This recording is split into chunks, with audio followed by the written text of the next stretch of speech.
In the early 70s, OPEC didn't like what we were doing in Israel. Same old story. And so they cut off our oil supplies. So some of you will remember these long lines at the gas stations. And we feared we were going to have another depression like the 1929 depression. And so the U.S. Treasury Department came to me and other economic hitmen and said, listen, you know, we can't allow OPEC to blackmail us anymore. You guys got to come up with a plan so this will never happen again. We knew that that plan had to involve Saudi Arabia because it had more oil than anybody else, and it also, the House of Saud, the royal family, was corrupt and corruptible. The long version is explained in the book, but the short version of what we did, the deal we finally struck with the House of Saud, was a deal whereby they would return almost all the money they made from selling oil to the United States, invested in U.S. government securities.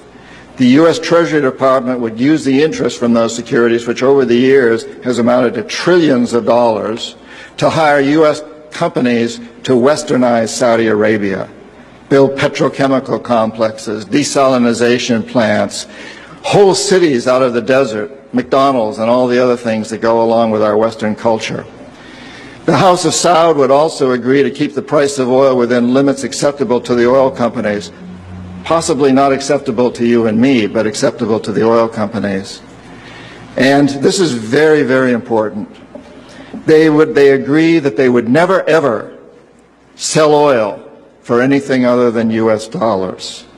This happened in the early 70s, right after we'd gone off the gold standard because we were bankrupt, because we could not pay off our debts to European countries in gold. Nixon took us off the gold standard. And then we were stuck with a situation as why will anybody in the world use dollars? So very shortly we came up with this plan, which in essence put the dollar on the oil standard. You cannot buy oil on the world market for anything other than dollars, and that's very important to the corporatocracy. Our part of the bargain was we agreed to keep the House of Saud in power, in control. It was an amazing deal, the deal of the century. It was history-making, incredibly powerful deal that we struck with Saudi Arabia, and it's held. It's had some what the CIA calls blowback, unintended consequences. For example, one of the things that really pisses Osama bin Laden off is those McDonald's and those desalination plants and those petrochemical complexes surrounding Medina and Mecca, the two most sacred sites in Islam. And it pisses off a lot of other Muslims in Indonesia and all over the world. There's been some blowback, but on the whole, the corporatocracy looked at this as an incredible success.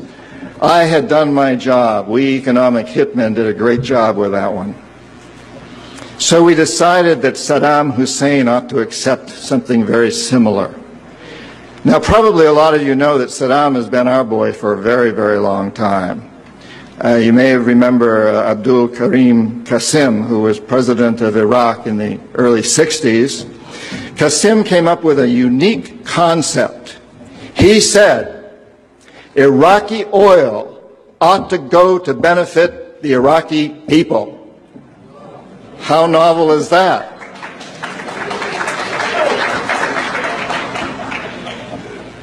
But we didn't like that very much.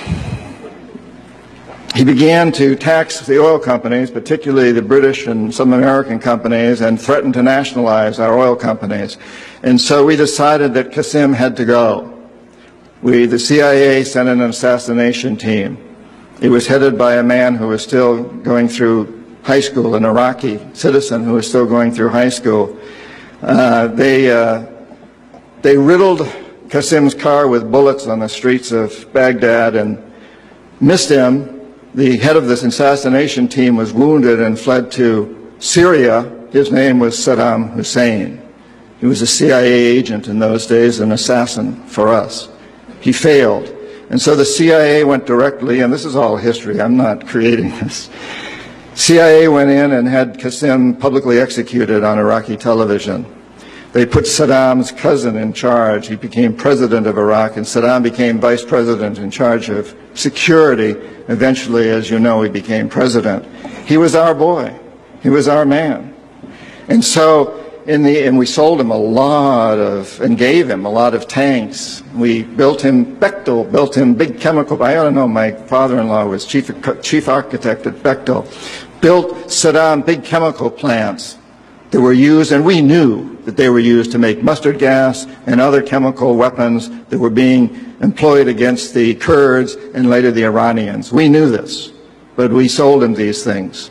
And in the 1980s, we decided that Saddam Hussein ought to accept something similar to Saudi Arabia. It was such a successful deal, because after all, what we want to do is control the Middle East and control the oil in the Middle East. And incidentally, I'm going to get back to Iraq in just a moment, but for those of you who think that Israel is about creating a homeland for the Jewish people, you're as deceived as most of them are. It's partly about that, perhaps, but what it's really about is creating a surrogate fortress in the middle of the Middle East. The Israelis are being used as pawns. They're being used like old armies used to use sheep that ran before the armies. They're our surrogates. And their leadership knows that. Most Israelis probably don't. They think they're creating a homeland. But it's a very, very sad situation of what's going on there. And of course, the Lebanese and the Palestinians are caught in the middle of this. And Iraq is part of that too. We have to remember that Middle Eastern oil is the oil that's used by a great deal of Europe, and China, and Japan. If we control Middle Eastern oil, we control our biggest potential competitors, Japan, China, Europe.